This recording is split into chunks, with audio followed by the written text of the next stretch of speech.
Je veux que vous vous souveniez du moment où vous avez tenu quelque chose pour acquis. Une affaire trop grande pour échouer. Un pays trop puissant pour être contesté.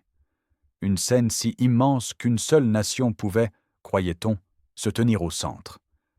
C'était la relation des États-Unis avec la Coupe du Monde 2026, jusqu'à ce que cette semaine fasse exploser cette illusion. Car en un clin d'œil, les matchs les plus rentables, les plus regardés, les plus historiques du tournoi, ceux qui créent les légendes et façonnent la mémoire mondiale, ont été retirés des mains américaines. Et personne n'a supplié, personne n'a demandé la permission. Le Canada et le Mexique les ont simplement pris. Ce n'était pas une négociation, c'était une prise de contrôle silencieuse. Des millions de fans se sont réveillés persuadés que les États-Unis accueilleraient la grande finale de la plus grande scène du football. À la place, ils ont découvert un changement qui redéfinit l'équilibre du pouvoir sportif en Amérique du Nord. La FIFA n'a pas seulement déplacé des matchs, elle a déplacé le prestige, l'identité, le projecteur mondial, et elle l'a posé sur des pays que beaucoup percevaient comme de simples rôles secondaires dans un tournoi mené par les États-Unis. Qu'est-ce qui a changé? Comment une nation dotée de stades à milliards, de géants corporatifs et d'influence politique a-t-elle perdu ce qu'elle croyait déjà posséder? La réponse n'a rien à voir avec l'argent, elle a tout à voir avec le pouvoir, parce que le pouvoir ne revient pas à celui qui semble le plus fort sur papier, il revient à celui qui livre quand le monde regarde, et les États-Unis n'étaient pas prêts. Le Canada et le Mexique, eux, l'étaient. Au cours des dernières 48 heures, la FIFA a rendu une décision que des millions n'arrivent toujours pas à comprendre. Elle n'a pas récompensé le pays le plus riche, elle a récompensé le pays le plus prêt, le plus discipliné, celui qui a traité la Coupe du Monde comme une responsabilité et non comme un trophée auquel il avait droit. Et voici la part qui a véritablement pris les États-Unis par surprise. La FIFA a accordé plus de confiance à ses voisins. Un basculement symbolique. Avant d'expliquer comment cette confiance a été gagnée, je vais vous montrer pourquoi il ne s'agit pas simplement d'un changement de calendrier. C'est un rééquilibrage symbolique, une annonce silencieuse indiquant que le centre de gravité nord-américain se déplace, et pas dans la direction que tout le monde anticipait. Parce que cette histoire ne commence pas avec l'extravagance ou la taille des stades. Elle commence par ce que la FIFA a vu derrière des portes closes. Le moment où la préparation, et non le prestige, a déterminé qui contrôlerait l'histoire. Dans chaque tournant historique, l'arrivée ne se fait jamais dans le vacarme. Elle se manifeste dans la paperasse, les réunions, les rapports internes. C'est ainsi que les États-Unis ont perdu le contrôle de la Coupe du Monde. Pas par protestation. Pas par pression diplomatique, par un fichier Excel, sur un bureau de la FIFA. Des rapports en retard, des échéances manquées, des stades encore coincés en négociation plutôt qu'en construction. Des plans de sécurité réécrits pour une troisième fois. Des conflits politiques entre villes censées agir à l'unisson. Sur la surface, cela semblait n'être que des retards ordinaires. Mais la FIFA n'évaluait pas des excuses, elle mesurait la confiance.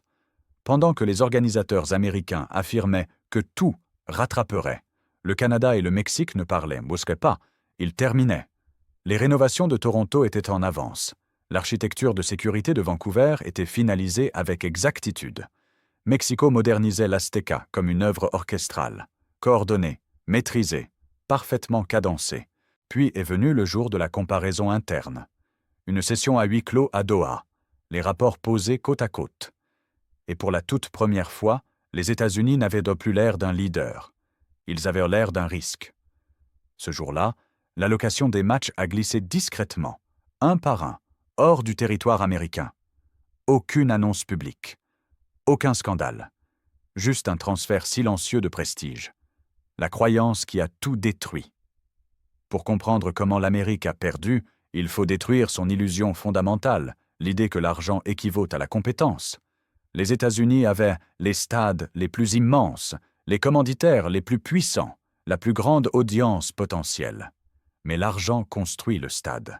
Il ne construit pas la culture, il ne remplace pas l'urgence, il ne remplace pas l'unité.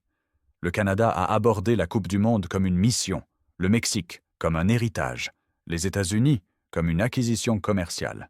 Et la FIFA a senti la différence. Pourquoi FIFA n'a pas puni l'Amérique? L'Amérique s'est punie elle-même.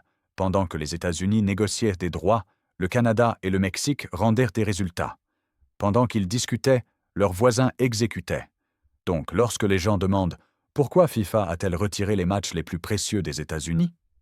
Ce n'est pas un mystère. C'est douloureusement clair. La Coupe du Monde ne suit pas le plus riche. Elle suit le plus fiable. Et en 2026, la FIFA a compris que la fiabilité ne résidait pas dans les gratte-ciels de Manhattan ni les studios de Los Angeles, mais dans les salles d'organisation de Toronto, Vancouver et Mexico. L'Amérique est devenue le cas d'avertissement. Sur papier, l'Amérique était imbattable, mais la réalité a exposé un système en ruine. Trop de négociations, pas assez d'exécution, trop de prestige, pas assez de cohésion. Le Canada et le Mexique ont agi comme s'ils portèrent l'histoire. Les États-Unis comme s'ils la possédaient. Et l'histoire ne récompense jamais la complaisance. Un changement mondial, pas seulement sportif. Ce déplacement n'est pas isolé. Il s'inscrit dans la transformation plus vaste de la manière dont le pouvoir est désormais accordé. La domination historique ne suffit plus. La performance l'emporte désormais. Vaccins, coopération climatique, commerce, infrastructure, la planète suit ceux qui livrent. Et le Canada et le Mexique ont livré. Le moment est plus grand que 2026. Ce que nous verrons en juin 2026 n'est pas seulement une compétition, c'est une bascule continentale. Le Canada, longtemps perçu comme périphérique, obtient la scène centrale. Le Mexique, pilier culturel du football, prouve qu'il sait aussi exécuter au niveau moderne. Les États-Unis, eux, doivent regarder. Ce n'est pas la perte d'un match, c'est la perte d'une narration. Une leçon à retenir. Le prestige sans la préparation se fracture. La richesse sans coordination s'effondre. L'influence sans discipline s'évapore. Le monde n'obéit pas à celui qui promet. Il suit celui qui livre. Et en Amérique du Nord, le centre de gravité a changé. Peut-être pour toujours. Conclusion. Si cette histoire vous fascine, si vous voulez voir comment le pouvoir mondial se redéfinit, étape après étape, abonnez-vous, restez à l'écoute. Parce que comprendre qui détient l'influence n'est plus un luxe, c'est une nécessité. Le monde avance vite, et vous devez le voir en temps réel.